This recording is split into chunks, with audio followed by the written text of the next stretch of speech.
In this video, we'll be covering the organization settings. You can access the organization settings by selecting the organization on the left and then clicking the settings button in the top right corner. Alternatively, you can hover over an organization and click the little drop-down arrow to the right, then choose settings from the list at the bottom. The settings are organized in a series of tabs that categorize the different options you have for an organization. On the General tab, you can see what the organization's parent is. You can change the organization name, you can modify the description for the organization, and you can set a contact email for the organization. Additionally, you can set a custom host name for the organization, although by default, it will use the host name that is specified for the entire system.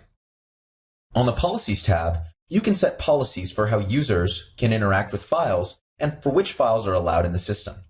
For example, you can set policies for how large of files you will accept in the system.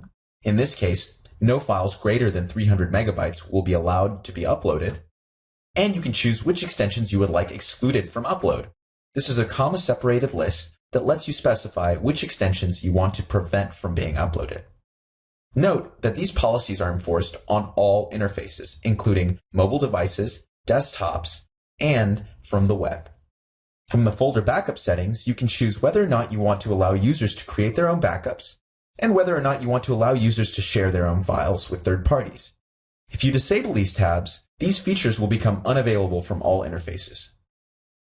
The file trim settings allows you to manage how revisions are handled within the system. You can choose to allow users to erase their own revisions, which essentially allows them to delete all of the incremental changes that are made to a file.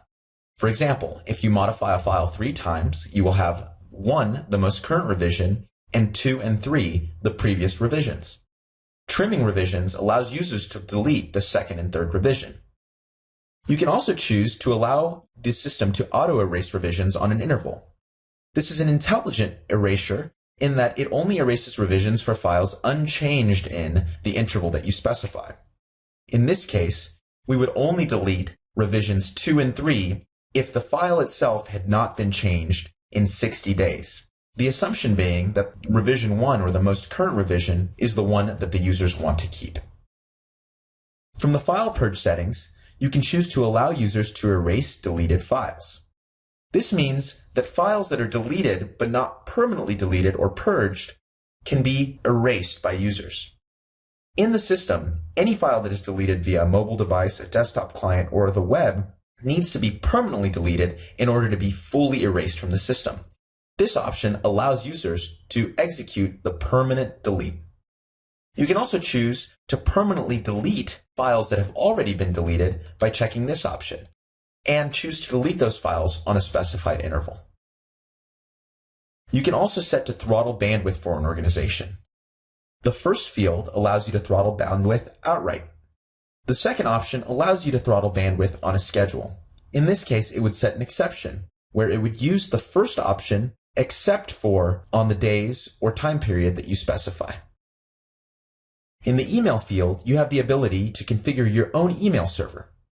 This email server will then subsequently be used for any account invitation emails, any reset password emails, any alerts, and any share emails. By default, the system provides an email server that you can use. We recommend for long-term use that you configure your own email server. The Authentication tab allows you to configure an AD, Active Directory, or LDAP source with which you can import and authenticate users.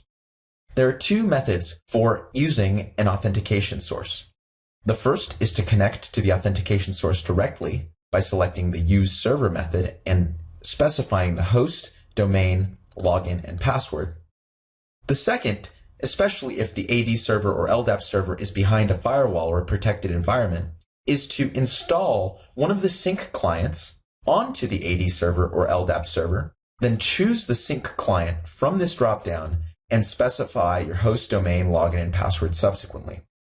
This way, the system will be able to communicate with the sync client behind the firewall, and the sync client will proxy all of the AD and LDAP credentials over a secure port in an encrypted manner.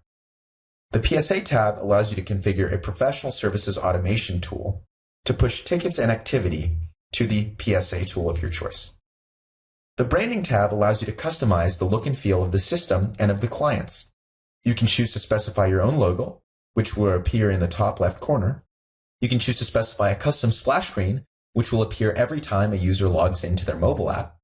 You can choose to specify a custom icon, which will change the favorite icon on the website and also change the icon for the desktop client. And you can choose to specify your company name, company URL, and even the program name and folder name of the desktop client when it's installed. The delete option allows you to delete an organization. For obvious reasons, you can't delete an organization that you're a member of. However, for organizations that you're not a member of, you can delete them, but you will be prompted in the case that there are users or data that exist within the organization. That about covers it for the organization settings.